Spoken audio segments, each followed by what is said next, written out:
আসসালামু আলাইকুম, সবাইকে শুভেচ্ছা জানাচ্ছি। মাসুম মাহবুব আবারও ব্রেকিং লাইভ সেশনে হাজির হয়েছে। দর্শক, ইরানের কঠিন ধোলাই শুরু হয়ে গেছে। আমরা যদি বলি ইরান যে জবাব দেওয়া শুরু করেছে, মাইন্ড ব্লোয়িং। এক কথায় যেটা আমেরিকা বা দখলদাররা কল্পনা করেনি, ইরান সেটা করে দেখাচ্ছে। চারদিক থেকে যে খবরগুলো পাচ্ছি, ইরানের ফতে খাইবার, তাদের যে অপারেশন যেটা শুরু করেছে নাম ফতে খাইবার, যেটা শুরু করেছে ইরান, সেই লক্ষ্য ইরান ইতিমধ্যে অনেকটা পূরণ করে ফেলেছে। সংক্ষিপ্ত লাইভ সেশন আমি চেষ্টা করব আপনাদেরকে 10 মিনিটের মধ্যে আপডেট খবরগুলো দেওয়ার জন্য। আজ রাতে আরেকটা লাইভ থাকবে রাত 11টায়। আমাদের সঙ্গে যুক্ত হবেন তুরস্কের টিআরটি ওয়ার্ল্ডের ওয়ালিদ বিন সিরাজ। এখন সংক্ষিপ্ত যে খবরগুলো আছে আমি একটা একটা করে দেবার চেষ্টা করছি আপনাদের সামনে। ইরানে যে অ্যাটাকটা করেছে দখলদার এবং আমেরিকার যৌথভাবে, ইরান 30 থেকে 35 মিনিট সময় নিয়ে পাল্টা অ্যাটাক শুরু করেছে। এখন পর্যন্ত যে খবর পাওয়া গেছে, ইরানের বেশ কিছু গুরুত্বপূর্ণ স্থানে তারা টার্গেট করেছে, 30টি স্থানে 5টি শহরে। এখন পর্যন্ত ইরান অফিসিয়ালি বলেনি এই হামলা যাদের কোনো বড় মাপের কেউ মারা গেছে কিনা, তবে দখলদাররা কয়েকজন কমান্ডার নিহতের দাবি করেছে, সেটা এখন স্পষ্ট হওয়া যায়। তবে কয়েকটা সূত্র বলছে Ayatollah Ali Khamenei, president Masoud Pezeshkian ভালো আছেন, তারা অন্য জায়গায় ছিলেন, যেখানে আক্রমণ করা হয়েছে সেখানে ছিলেন না।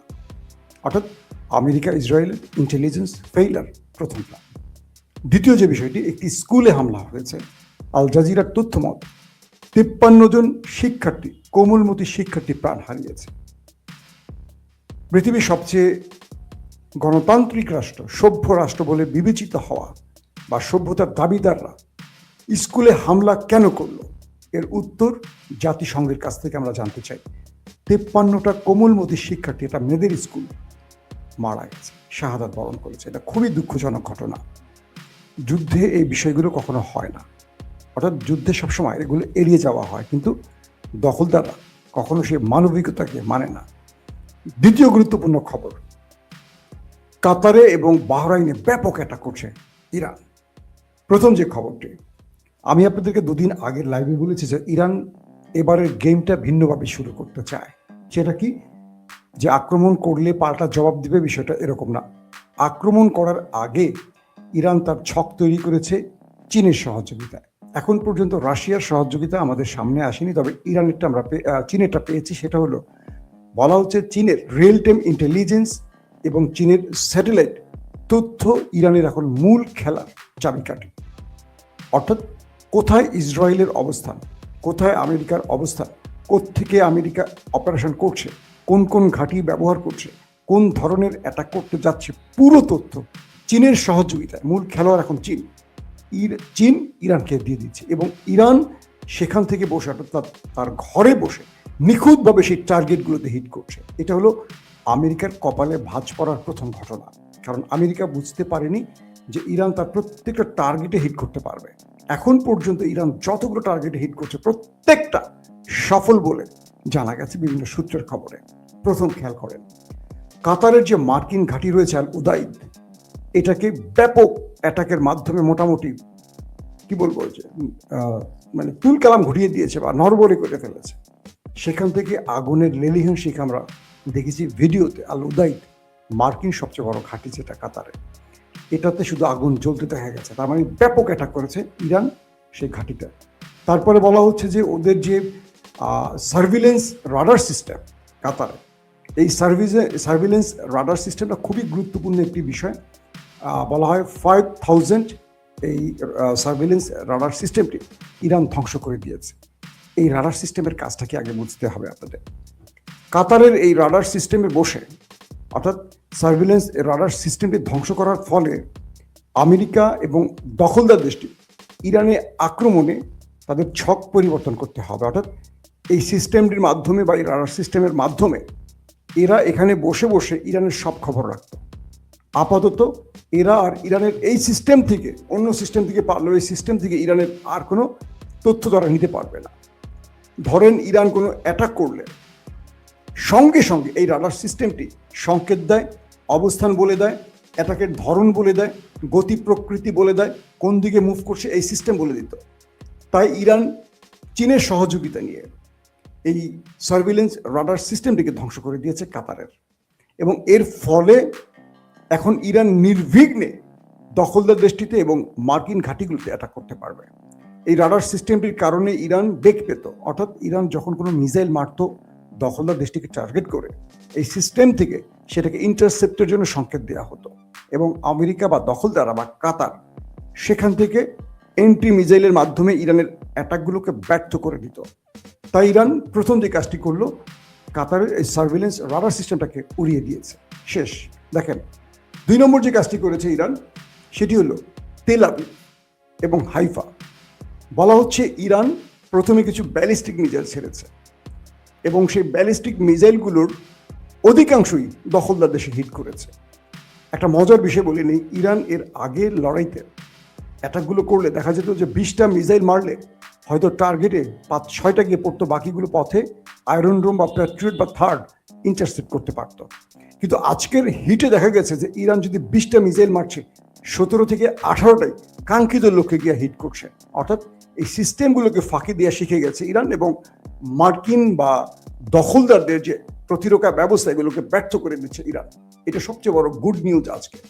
এবং মজার বিষয় হলো, তেল আবিবে ইরান ব্যাপক হাইপারসোনিক অ্যাটাক চালিয়েছে। হাইপারসোনিক বুঝতে পারছেন তো, শব্দের চেয়ে 5 থেকে 6 গুণ স্পিডে যেটা ছুটে যায়। এবং ইরান আজকে প্রথম ব্যালিস্টিক ক্ষেপণাস্ত্র মেরে তাদেরকে বিশেষ বার্তা দেয়। এরপর ধামধাম ধামধাম করে বেশ কিছু হাইপারসোনিক মারে। হাইপারসোনিকগুলো কি কি ক্ষতি করেছে? মোসাদ হেডকোয়ার্টার শেষ, ওদের দ্বিতীয় গোয়েন্দা সংস্থা সিনদার শেষ, সামরিক হেডকোয়ার্টার শেষ, ওদের আরও যে গোয়েন্দা ফ্যাসিলিটি সেন্টারগুলো শেষ, ওদের যে কি বলে অপারেশন সিস্টেম, যে অপারেশনের সিস্টেমের যে অফিস শেষ। অর্থাৎ তেল আবিবের মধ্যে প্রায় 8 থেকে 9টা গুরুত্বপূর্ণ স্থাপনা ইতিমধ্যে ইরানের মিসাইলে খতম। আসেন হাইফাতে বেশ কয়েকটা শহরের পিকচার আমি দেখেছি, ভিডিও দেখেছি। হাইফাতে মানুষ দৌড়দৌড়ি করছে, সব বাংকারে ছুটছে। হাইফার বিমানবন্দর, আরও কয়েকটা গুরুত্বপূর্ণ জায়গায় ইরান সফলভাবে তাদের অ্যাটাক করেছে, এবং বলা হচ্ছে যে দখলদার দেশটির বিভিন্ন শহরে এখন শুধু আগুন জ্বলতে দেখা গেছে। তার মানে দখলদাররা তারা যেটা ভেবেছিল যে তারা অ্যাটাকের আগে সব প্রস্তুতি নিয়ে বসেছিল, কারণ তারা অ্যাটাক করবে তারা তো জানে, কিন্তু তারা ইরানের এই আক্রমণের মোকাবেলা করতে পারছে না। কারণ ইরান শুরুতেই, আমি 2 দিন আগে বলেছি, আজকেও বললাম, প্রথমে ইরান তাদের সিস্টেমগুলোকে অকেজো করেছে, এবং বলা হচ্ছে যে ওদের আরও কয়েকটি বিষয় বলা হচ্ছে যে তেল আবিবের যে মূল সামরিক ঘাঁটি, এখানেও ইরান ব্যাপক অ্যাটাক করেছে। ফলে এই মুহূর্তে মধ্যপ্রাচ্য থেকে সংকেতগুলো ঠিক মতো আর পাচ্ছে না, কারণ মধ্যপ্রাচ্যে মার্কিন সকল রাডার সিস্টেমকে অচল করছে একটার পর একটা ইরান তার ড্রোন এবং মিসাইল অ্যাটাকের মাধ্যমে। দর্শক, পাশাপাশি যেটা বলা হচ্ছে যে চায়না পাকিস্তানকে ইরানের বিরুদ্ধে তাদের যে ইলেকট্রনিক্স ওয়ারফেয়ার বা রিয়েল টাইম ইন্টেলিজেন্স ফ্যাসিলিটিস দিয়েছিল, চায়না সেই কাজটি এবার ইরানের জন্য করছে, এবং প্রতিটা মুহূর্তের আপডেট মার্কিন পজিশনগুলোকে ইরানকে জানিয়ে দিচ্ছে, এবং ইরান আর মিসাইল নষ্ট করতে হচ্ছে না যে 10টা মেরে একটা শেষ করবে। ইরান যেটাকে মারছে সেটাকে টার্গেটে গিয়ে মারছে, এবং অল্পতে ইরান তার সাফল্য পাচ্ছে চীনের সহযোগিতায়। চীনকে একটা বড় রকম পুরস্কার দিতে হবে এটার জন্য। আসেন, তারপরে যেটা বলা হচ্ছে যে ইসরায়েল তার নিরাপত্তার জন্য যেই ব্যবস্থাগুলো করেছিল, প্রতিরক্ষা সিস্টেম, অনেকগুলো প্রতিরক্ষার দেয়াল ভেঙে চুরমার করে দিয়েছে ইরান। এখন তাদের অনেক জায়গায় প্রতিরক্ষা ব্যবস্থা অচল হয়ে গেছে, যার কারণে তারা ইন্টারসেপ্ট করতে পারছে না ইরানের অ্যাটাকগুলো। তারপরে আসেন, ট্রাম্প আজকে বাংলাদেশ সময় রাত 7টা একটা বক্তব্য দেওয়ার কথা ছিল আক্রমণ পরবর্তী পরিস্থিতি নিয়ে। ট্রাম্প তার বক্তব্য বা তার দেশ সেই বক্তব্য বাতিল করেছে। অর্থাৎ ট্রাম্প যে বক্তব্যটি দেবেন আজকে বাংলাদেশ সময় 7টা, সেটা ক্যান্সেল হয়ে গেছে। কারণ যে আবহাওয়াটা ট্রাম্প চিন্তা করছিলেন যে ইরানকে অ্যাটাক করে প্রথমে দলে মোচড়ে দিবেন, সেটা তারা করতে পারেনি। কারণ তারা অ্যাটাকের 30-35 মিনিটের মধ্যেই পাল্টা অ্যাটাক ইরান শুরু করেছে। অর্থাৎ ট্রাম্প বা আমেরিকার দখলদাররা যে প্ল্যানটা করেছিল যে ইরানে অ্যাটাক করে তাদের সিস্টেমকে অকেজো করবে, এটা এবার তারা পারেনি। ইরানে অ্যাটাক করলেও তাদের কোনো সিস্টেম অকেজো হয় না। চীন বা অন্য কোনো রাষ্ট্রের সহযোগিতা অথবা ইরান তার নিজস্ব প্রযুক্তির মাধ্যমে বিকল্প প্রত্যেকটা রাস্তা ওপেন রেখেছে, যে কারণে শত্রুর অ্যাটাকের পর ঘুরে দাঁড়াতে ইরান কোনো সময় নেয়নি। অর্থাৎ এখন পর্যন্ত যে তথ্যটা পেলাম, সবচেয়ে বড় খবর যে ইরানে এত ম্যাসিভ অ্যাটাক করেও ইরানের কোনো সিস্টেমকে অকেজ করতে পারেনি এই শত্রু রাষ্ট্রগুলো, যার ফলে ইরান মানে তাদের পূর্ণ শক্তি ব্যবহার করে পাল্টা অ্যাটাক করছে। তারপরে আসেন আমেরিকার আরও বেশ কয়েকটি ঘাঁটি। আমি আপনাকে শিরোনামে বলেছি যে মধ্যপ্রাচ্যের 6টি দেশের সাথে, আর আমেরিকা ইসরায়েল মোট 8টি দেশের সাথে একা লড়ছে ইরান। এই মুহূর্তে এক ইরান 8টি রাষ্ট্রের সাথে লড়াই করছে। পৃথিবীর সবচেয়ে বড় শক্তিশালী দেশ আমেরিকা এবং তার প্রিয় ভাই ইসরায়েল, সঙ্গে আরবের 6টি মুসলিম দেশ সৌদি আরব, কাতার, কুয়েত, জর্দান, বাহরাইন, আরব আমিরাত, একটাকেও ছাড়েনি। প্রত্যেকটার ভিতরে মার্কিন ঘাঁটিতে হিট করছে। শুধু বেঁচে গেছে তুরস্ক, কারণ তুরস্কের এরদোয়ান আর আলী খামেনি দুজন কথা বলেছে। শোনা গেছে আমাদের এরদোয়ান চাচা আর খামেনিয়া দাদু, তাদের মধ্যে কথা হয়েছে এবং এরদোয়ানের তুরস্ক বলে দিয়েছে যে আমাদের মার্কিন ঘাঁটি যেটা তুরস্কে আছে, এটা কোনোভাবে ইরানে আক্রমণে তারা ব্যবহার হতে দেবে না। পাশাপাশি ইরানকে ভেতর থেকে অনেক তথ্য দিয়ে সহযোগিতা করছে তুরস্ক। অনেক গণমাধ্যম মিথ্যাচার করছে, এগুলো কান দেবেন না। আমি আজকে এই ব্যাপারে যথেষ্ট তথ্য নিয়েই কথা বলছি আপনাদের। আমি যতটুকু চেষ্টা করি আপনাদেরকে মানে খবর বিক্রি করতে চাই না, খবর সত্য বা বিশ্বাসযোগ্য খবর দিতে চাই। অনেকে আবার ভিডিও থেকে তথ্য নিয়ে চুরি করে তারা তাদের মতো করে একটু বানায় ছাড়ে, বা আমার ভিডিওগুলো নিয়ে শিরোনাম এমনভাবে দেয় মনে হয় যে মিথ্যাটা আমি বলেছি। আবারও বলছি, আমার দুটো চ্যানেল, মানে ইউটিউবে মাসুম ওপেন দ্য আইস, ফেসবুকে মাসুম মাহবুব, এর বাইরে আমার কোনো চ্যানেল নাই। বহু চ্যানেল আমার ভিডিওগুলো ছাড়ে তাদের মতো করে। এই ফেক চ্যানেলগুলো আপনারা পরিহার করবেন অবশ্যই। দ্বিতীয় যে বিষয়টি আসছি সেটি হলো যে বাহরাইনে মার্কিন মানে সবচেয়ে বেশি অ্যাটাকটা হয়েছে বাহরাইনে মার্কিন যে নেভাল ঘাঁটিটি আছে পুরোপুরি শেষ করে দিয়েছে ইরান অ্যাটাক করে। এবং বাহরাইনে এটার জন্য ইতিমধ্যে তারা বক্তব্য দিয়েছে। ইরান বলছে যে আমরা কোনো জায়গা ছাড়বো না। এতদিন ধরে আমরা মধ্যপ্রাচ্যের বন্ধুদের বলেছিলাম, তারাও আমাদের আশ্বাস দিয়েছিল যে তারা এই কাজে তাদের সহযোগিতা করবে না, কিন্তু অনেক জায়গা থেকে ইরান তথ্য পেয়েছে যে আরবের এই ঘাঁটিগুলো ব্যবহার করেছে মার্কিনীরা, এবং এরা তথ্য দিয়ে ইসরায়েল আমেরিকাকে সহযোগিতা করছে। সে কারণে প্রত্যেকটা মানে 6টা দেশের নাম বললাম, প্রত্যেকটাতে ইরান শক্তিশালী অ্যাটাক করছে, কোনো নামকে অস্তে বা দেখানোর জন্য না, একদম টার্গেট হিট করেছে। তো বাহরাইনের নেভাল ঘাঁটি মোটামুটি শেষ, তাদের বিমানবন্দর মোটামুটি শেষ, কাতার কুয়েতের বিমান ঘাঁটি পর্যন্ত টার্গেট করছে ইরান, ছাড় দেয়নি কাউকে। এবং ইরানের মধ্যে আরেকটি সফল কাজ হলো ইরানের মধ্যে মার্কিন বা ইসরায়েলের যে গোয়েন্দা তৎপরতা ছিল বা নজরদারি সিস্টেম অন ছিল, যেটা ইলন মাস্কের ইন্টারনেট ব্যবস্থা চালু করে তারা করছিল, বা বিভিন্ন সিস্টেম গোপনে ঢুকিয়েছিল মানে ইরানের ভেতরে থাকা শত্রুদের সহযোগিতা নিয়ে। ইরান বা ইরানের রাষ্ট্রীয় বাহিনী ইরানের ভেতরে মার্কিন এবং ইসরায়েলি নজরদারি সিস্টেম ধ্বংস করে দিয়েছে, যে কারণে আমেরিকা ইসরায়েল ইরানের মধ্যে এখন সফল টার্গেট করতে পারছে না, বা তাদের যে টার্গেট ব্যক্তিরা কোথায় খামেনি, কোথায় মাসুদ পেজেশকিয়ান, কোথায় আইআরজিসি চিফ, এই তথ্য তারা নিতে পারছে না, কারণ ইরানের মধ্যে তাদের সকল নজরদারি সিস্টেম অকেজো করে দিয়েছে ইরান।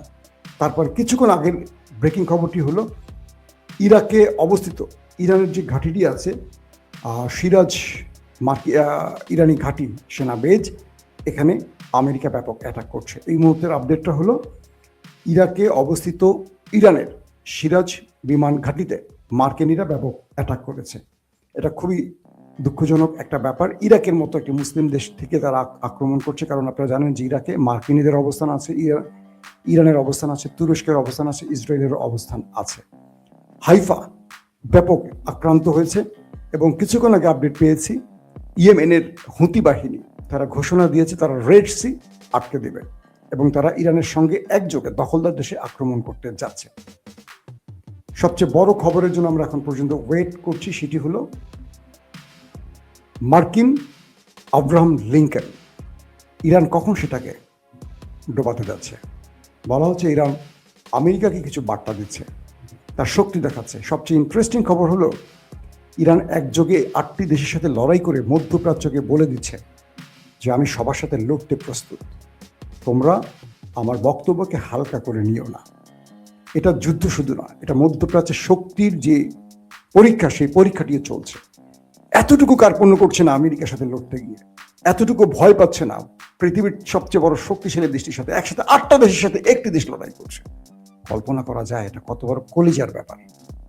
এবং মধ্যপ্রাচ্যের সাথে পুরো পৃথিবীর বিমান চলাচল বন্ধ হয়ে গেছে, কাতার, কুয়েত, সৌদি আরবের সকল ফ্লাইট বন্ধ। তার মানে মধ্যপ্রাচ্যকে অচল করে ফেলেছে এক ইরান। দর্শক, নেক্সট লাইভ থাকবে রাত 11টায়, থাকবে ওয়ালিদ বিন সিরাজ, তুরস্কের টিআরটি ওয়ার্ল্ডের সিনিয়র সাংবাদিক। আজ রাত 11টায় আমাদের সাথে আবার থাকবেন আপনারা। সেই পর্যন্ত বিদায় নিচ্ছি, প্রত্যেকে ভালো থাকবেন। আল্লাহ হাফেজ।